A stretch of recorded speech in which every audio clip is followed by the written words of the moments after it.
YouTube, my name is Mesa Sean, and we are back here on Destiny 2. Alright folks, time for a good old-fashioned news roundup video. We have a ton of stuff to go over. Safe to say, this has been a really busy week for the world of Destiny 2. If you enjoy Destiny 2 content, please hit that like button and subscribe. If you are not a subscriber, I upload daily Destiny 2 content. That's it. Let's get into the video, folks. First off, the Malfeasance questline was discovered, and safe to say, it is a pretty lengthy one, although I saw a few people must have gotten it already because I was killed by it in the Crucible. Now, I did a mini review of the Malfeasance when I got to have some hands-on time with it when I went to Bungie Studios to capture Forsaken. It's a really cool gun. I want to get my hands on it. However, the quest is pretty long, and some of the steps are a little difficult, especially the first one, because the first one is completely RNG. The first step is you have to get what's called the Seething Heart, and you get that by just playing Gambit and praying that one of the Primevals is not a regular Taken Primeval, but it looks like the Servitor boss that you fought at the end of the campaign. Once you kill that, you go back to the Drifter.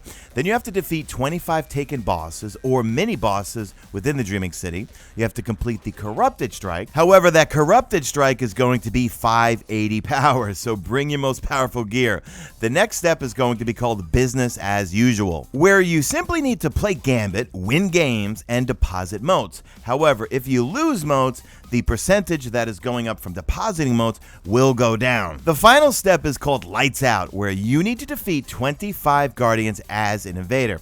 On top of that, as a fire team, you need to kill 4 members of the opposing team 3 times, so that means a full team wipe when playing Gambit. Once you complete Lights Out, you go see the Drifter and he will hand you your Malfeasance. Now, when I used it over at Bungie Studios, it's a pretty cool gun. It fires these like slugs, and when you hit one enemy with 5 slugs, then those slugs will all explode. So it's a pretty good gun. I will, I guess, try to grind it, but that first step's going to be the worst, because I played for like 2-3 hours the other night playing Gambit, and I could not get that Primeval to spawn as that Servitor thing. Bungie, for the first time in the Destiny franchise, put together a 3-man raid, and that thing is called the Shattered Throne. Now, it's only available until this coming reset, and then it will return in 3 weeks. Because remember, the Dreaming City, now that the raid has been beaten, we're on a 3-week cycle. So the Shattered Throne, if you have not done it, try to get it done before reset. Now, I've only gone in there with some friends and fiddled around, and it is amazing. We haven't finished it yet, so we might try to get it done this weekend. We're all about 570, and everything in there, towards the end at least, is about 590. But I am so happy that they decided to put something in the game that's considered an endgame activity that's for 3 players. A lot of times it's hard to get 6 people together to do a raid. Well, they shortened that. Now, it's not as intricate as a raid. You do have puzzles, you do have some challenging bosses, but man, it is stunning in there. I'm not going to put any footage in there because I don't want to spoil it for you, but go check it out if you have the chance. Now, if you want to know how to get this exotic called the Wish Ender, which is an exotic bow, that involves this new 3-person raid called the Shattered Throne. I will link a video from my buddy Arix Gaming in the description. He's got a full detailed guide on what you need to do to get this amazing exotic bow. Bungie is finally going to do something about 2 things. 1, the Masterwork core economy, and also exotic drop rates. If you saw my video quick clip that I put up yesterday, I was pretty disappointed. So far, in playing Destiny non-stop since Forsaken has hit, the only exotics that I have is, of course, the Ace of Spades, and I also have the Lord of Wolves. No, I don't have the Chaperone. I don't have time to do that quest. But right now in the comment section, how many exotics have you gotten and which ones? Well, things are going to change in a future update. And actually, Masterwork cores will be getting a new name. So let me read you this from the This Week at Bungie. Exotic drop rates. Exotics are intended to be meaningful long-term chases. Finding an exotic should be a rare but impactful experience. Right now, we are falling short of the impactful part of our goal. Plans for addressing these problems. We plan to increase the chance for exotics to drop something you don't already have.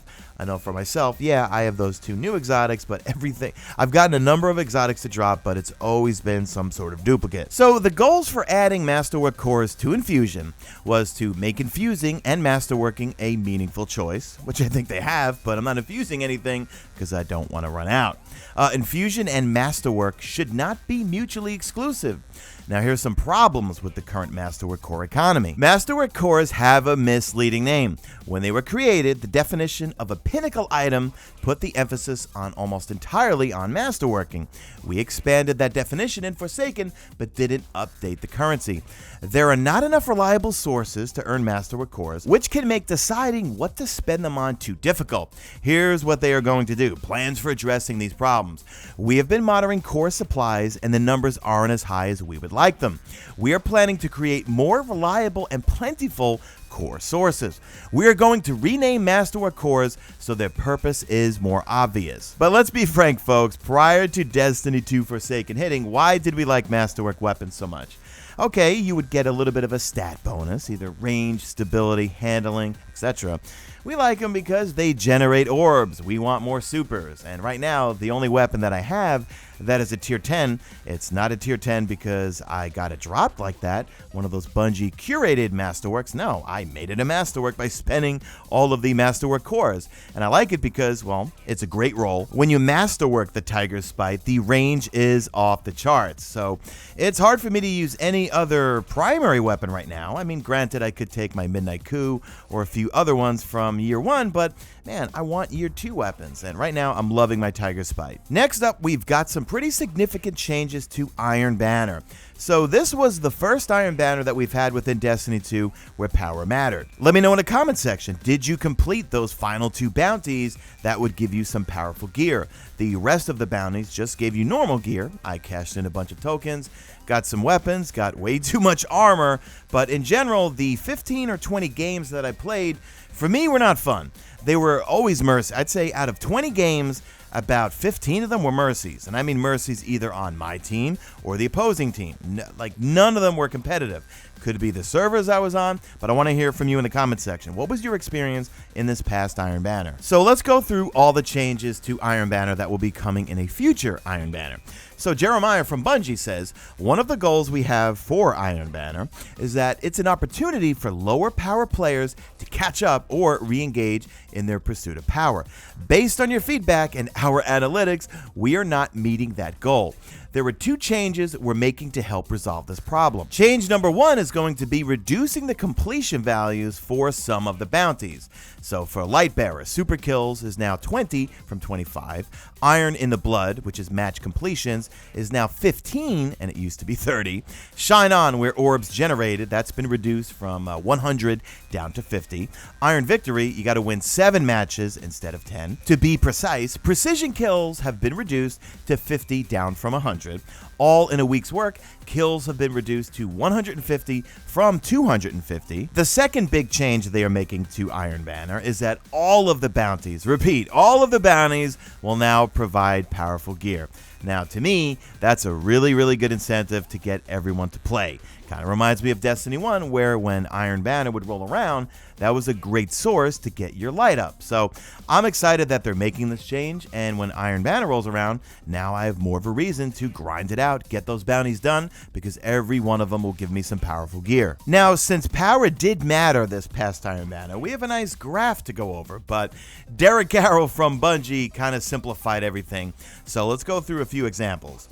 So if you're at the same level as another player, your outgoing damage is going to be multiplied by 1.0, so you will see no change from normal Crucible. If you are 100 power below your opponent, your outgoing damage is multiplied by 0.8, which means you will see a 20% reduction. However, if you're 200 power below your opponent, your outgoing damage is going to be multiplied by 0.5, which would be a 50% reduction. Now, this curve works the other way. If you're 100 power above, you're going to get a plus 20% damage. If you're 200 power above, you'll get a 50% buff in your damage.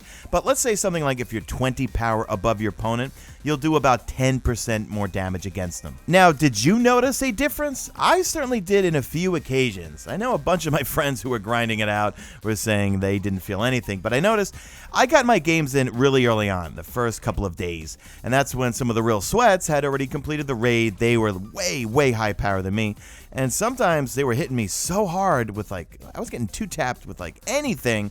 I was like, wow, power really does matter. I don't know. Did you notice a difference? And then lastly, I just want to chime on this because this was going around social media asking Gathalion and myself about this, about the Destiny Summit that I went to, about SRL, Sparrow Racing League. And someone was saying that it was confirmed that it's never, ever coming back.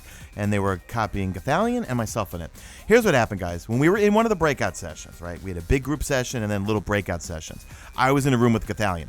When we were laundry listing things, I had a huge list of things, and that was one of the things I brought up. I said, oh, by any chance, when some of the holiday stuff comes around, will Sparrow Racing ever come back? Now, the developers in the room looked right at all of us and said, do you guys want it to come back? And at that point, you know, this is prior to Warmind. This was when Destiny was in kind of an awkward state and needed a lot of work. So we all kind of looked at each other and were like, you know what, we have other things we need to discuss rather than Sparrow Racing. So I'm not saying that anyone said it's definitely not coming back, but we all agreed that there's more important things to talk about. Just wanted to clear that up because I kept getting copied on so many tweets regarding that specific topic. So that is going to do it for the video, guys. Leave me a hashtag made it to the end if you did make it to the end, and do me a favor, drop a like in this video only if you see fit. Follow me on Twitter at Mesa Sean. Check out my stream, usually and always on YouTube, and that is it. I am out of here like Vladimir.